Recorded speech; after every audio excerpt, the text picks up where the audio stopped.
Good afternoon everyone, मेरा नाम मुबशरीन है। आज की क्लास में हम टैली से रिलेटेड आगे के ऑप्शन सीखेंगे।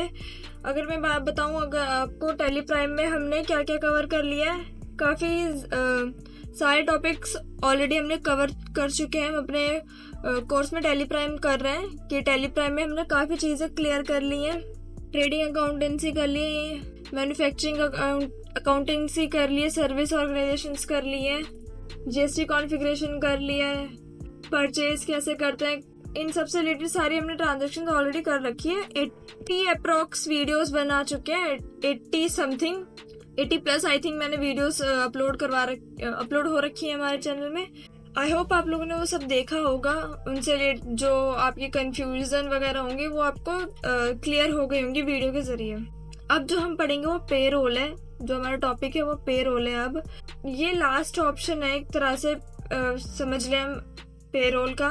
इन टैली प्राइम में पे रोल होता क्या है, इसका यूज़ क्यों करते हैं, कैसे करते हैं, क्या है ये, इसके बारे में हम समझेंगे। तो स्टार्ट करते हैं। अगर मैं पे रोल की बात करूं तो पे रोल आपको यहाँ कुछ डेफिनेशन मैंने लिख रखी है। पहले ये बताते हैं कि जो पे रोल फीचर है वो प्रोवाइड्स कराते हैं मैनेजमेंट रिलेटेड इंफॉर्मेशन या कुछ रिपोर्ट्स आपको प्रिस्क्राइब्ड करने होते हैं कुछ फॉर्मेट में, पे स्लिप वगैरह होती हैं या स्टेटमेंट अटेंडेंस होती हैं, या फिर आप the total of all compensation या जो आपके बिजनेस में आप पे करते हैं एम्प्लॉयज को, उसका जो डेट और सेट पीरियड होता है वो हम इसमें यूज करते हैं। अलग अलग अकाउंटेंसी के ह्यूमन ये अकाउंटेंसी रिसोर्सेज डिपार्टमेंट यूज करते हैं, या चाहे स्मॉल बिजनेस हो चाहे बड़ा हो, इसका यूज तब करना होता है। कोई भी कंपनी या संगठन इसका यूज कर सकती है, इसमें ये नहीं है कि आप जरूरी बड़ी कंपनीज ही यूज करती हैं। अगर हिंदी में बात करूं तो इसका किसी व्यक्ति को उसकी सिंपल उसमें बात करें, अगर हम इसकी पेरोल फीचर की, तो ये आपका सैलरी से रिलेटेड होता है कि आपको सैलरी मिल रही है, मतलब नॉर्मल जो सैलरी होती है उससे मतलब सैलरी से रिलेटेड सारी इंफॉर्मेशन है इसमें। क्या अटेंडेंस कितनी लगी तो अटेंडेंस के हिसाब से सैलरी क्या मिलेगी, ओवर टाइम के अकॉर्डिंग क्या मिलेगी सैलरी, अगर पीएफ वगैरह मिल रहा है तो उसके अकॉर्डिंग क्या मिलेगा, कम मिलेगा, कितना उसने एक्स्ट्रा मिलेगा उसे पे रोल में।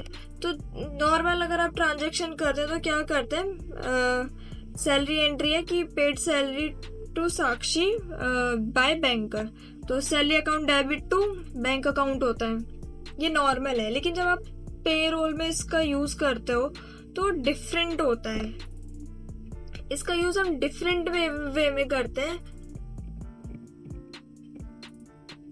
पे रोल में अगर करेंगे इसमें काफी सारे बहुत नॉर्मल एंट्रीज में तो बहुत इजी होता है, लेकिन पे रोल में आपको डिफिकल्टीज आएंगी, थोड़ी मुश्किल होती है पे रोल में करने के लिए, क्योंकि इसमें बहुत सारे टर्म्स होते हैं जो हमें समझने पड़ते हैं, उनको समझना पड़ता है। क्योंकि आप सैलरी पेमेंट कर रहे हैं आप किसी को, तो उसकी स्लिप बनती है। अब जैसे नॉर्मल आप किसी को पेमेंट कर रहे हैं तो उसकी स्लिप बनाएंगे, कौन से मंथ की है, उसने अटेंडेंस कितने दिन आया है वो, तो अब मान ले 15 दिन आया, 30 दिन की तो उसे सैलरी नहीं देंगे, तो उसकी 15 दिन की सैलरी ही मिलेगी। अगर ओवर टाइम लगाए तो उसको ओवर टाइम का भी मिलेगा सिस्टम। तो पे रोल में इन सारी रिलेटेड चीजें होती हैं कि आपको सैलरी जो मिलेगी, कोई सा कंपनी अगर आपको सैलरी देती है तो किस किस फॉर्मेट में देती है। अब जैसे पीएफ वगैरह होता है, कुछ डिडक्शन होता है और कुछ अर्निंग पॉइंट्स होते हैं इसमें।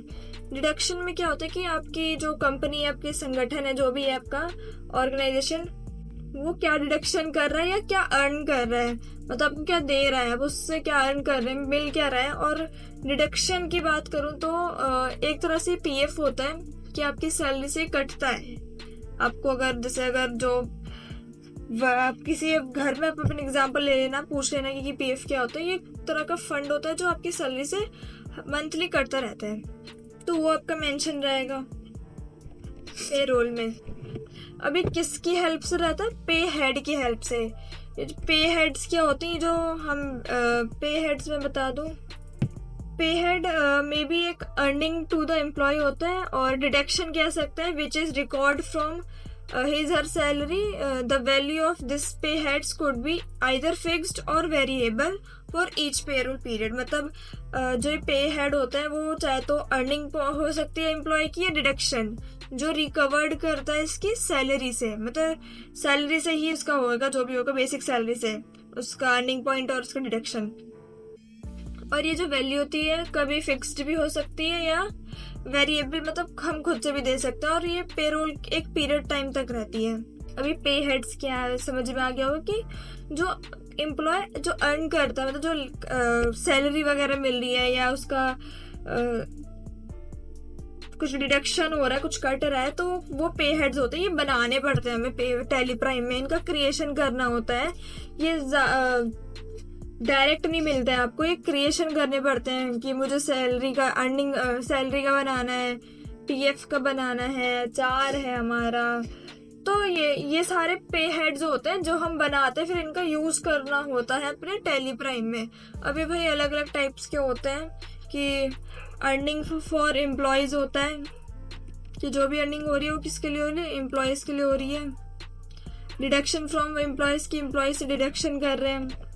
फिर अभी अर्निंग फॉर एम्प्लॉयज जो भी अपने एम्प्लॉयज ने अर्न किया है उसके लिए होता है ये ऑप्शन कि उसकी नॉर्मल बेसिक सैलरी आएगी। डिडक्शंस फ्रॉम एम्प्लॉयज में जैसे अगर पीएफ वगैरह है तो इसमें डिडक्शन फ्रॉम एम्प्लॉयज, क्योंकि कट रहा है आपका कितना, कैसे क्या प्रोसीज होता है कि पीएफ अगर कट रहा है मतलब कितना सैलरी से हटेगा, डिडक्ट होएगा, वो उसका पूरा प्रोसीजर हम टैली प्राइम में सीखेंगे। मैं आपको अभी इसलिए प्राइम में नहीं सिखा, मतलब प्रैक्टिकली नहीं बता रही, थ्योरी थोड़ा समझ लेते हैं फिर हम प्रैक्टिकल पे आएंगे। एम्प्लॉयज स्टैट्यूटरी डिडक्शन होता है, स्टैट्यूटरी कंट्रीब्यूशन होता है, या उसके अदर चार्जेस होते हैं, या फिर बोनस मिलता है, या गैरेट्रीट होती है, ग्रेट्यूट, या लोन एंड एडवांस होते हैं, रिम्बर्समेंट्स टू एम्प्लॉय होता है। ये कुछ अलग चार्जेस होते हैं एम्प्लॉयर्स अदर चार्जेस में। बोनस में ये पता ही होता है कि बोनस में एडवांस आपको एक्स्ट्रा मिल रहा होता है सैलरी प्लस। और लोन एडवांस में क्या होता है कि आपने लोन ले रखा है तो आपकी पेमेंट कटती रहती है उसमें, या एडवांस आपने लिया है तो हर महीने मेरी इतनी सैलरी या मेरी सैलरी में से इतना कटता रहेगा, आप उसको वो डिडक्ट होता है, डिडक्शन में आते हैं ये सारे, चाहे लोन हो वो डिडक्शन में आ जाएगा। एडवांस में क्या होता है, एडवांस में पहले ले लेते हैं फिर आपके अगले हर महीने थोड़ा थोड़ा हटता रहता है। तो ये कुछ ये हमारे एक तरह से पे हेड्स के अंडर में आते हैं कि अगर आप सैलरी का पे हेड बना रहे हैं तो किस में जाएगा, पीएफ का पे हेड बना रहे हैं तो किस में जाएगा, डीए का बना रहे हैं तो किस में, ये अब डीए ये सैलरी क्या, ये सारे पे हेड्स के टाइप हैं जो हम नेक्स्ट मैं आपको समझाऊंगी डीपली ये सब क्या होते हैं।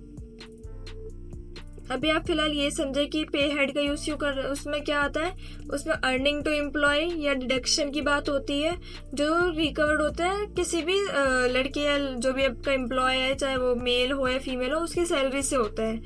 और जो इसकी जो वैल्यू होती है वो चाहे तो फिक्स्ड होती है या फिर वेरिएबल होती है एक पेरोल पीरियड के लिए, हर मतलब पेरोल पीरियड के लिए।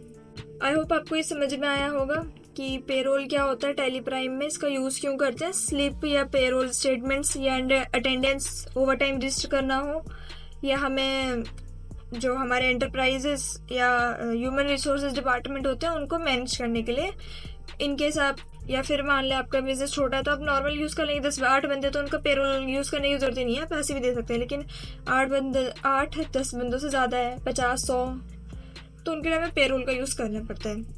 आई होप आपको इतना समझ में आ गया होगा। वीडियो अच्छी लगी तो लाइक एंड सब्सक्राइब करें, या इससे रिलेटेड जो भी क्वेश्चन इंक्वायरी आप कमेंट सेक्शन में पूछ सकते हैं। इस वीडियो के बारे में आपकी क्या राय है, हमें नीचे कमेंट सेक्शन में बताएं। वीडियो को अपने दोस्तों के साथ शेयर करें, कृपया चैनल को सब्सक्राइब करें। धन्यवाद।